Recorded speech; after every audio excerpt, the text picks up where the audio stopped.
Thanks, John. We are joined now by Republican presidential candidate Carly Fiorina. Thank you for joining us this morning, Ms. Fiorina.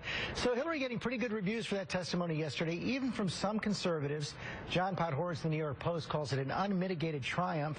Byron York in the Washington Examiner says the hearing turned out to be no big deal, and that's very, very good news for Hillary Clinton. What's your take? Well, I think she did reasonably well. I think it demonstrates that she won't be held accountable until we have a nominee in a general election debate who will hold her accountable. She never answered a fundamental question, and the fundamental question is this: knowing that this was a purposeful terrorist attack on the night it occurred, why did you go the next morning and address the American people and talk about a videotape that didn't represent the values of America? And why did you continue to do that over the bodies of the fallen and for many weeks thereafter? She referenced in her testimony other terrorist attacks, and the difference, of course, was in those other terrorist attacks, the administration immediately came out and said, this is a terrorist attack and we will seek retribution. Mrs. Clinton never said that. You know, you say she wasn't held accountable, so did Republicans on the committee fall down on the job? Well, you know, I think there were lots of Democrats on that committee who were focused very much on salvaging their nominee in this regard.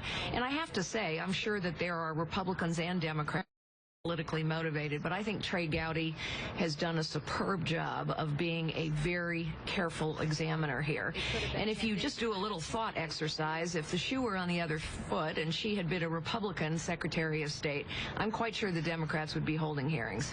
You know, you got a big bounce after the last debate. Let's talk about your campaign, but you've now dropped back to the middle of the pack, and there's this series of headlines questioning, you know, what happened to Carly Fiorina? What's your answer to that? Oh, wow, George, you know, you're a political pro, so you know we're 100 days out. You also remember when I launched my campaign on May 4th, on your show, as a matter of fact. I remember. Nobody gave me a chance, including perhaps you.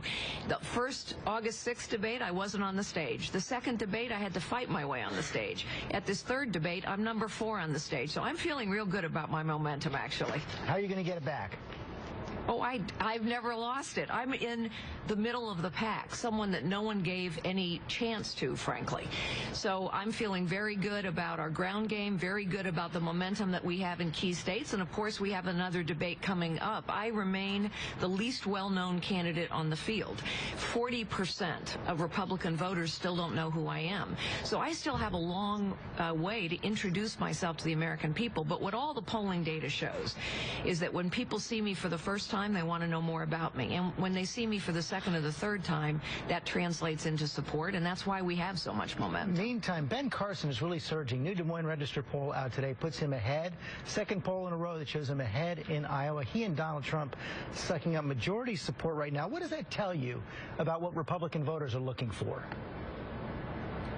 Well, you know what it tells me, George, is what you and I talked about on May 4th. You asked me a question. You said, was the fact that I had never held a political office a liability? And I answered you and said, no, it's a huge asset.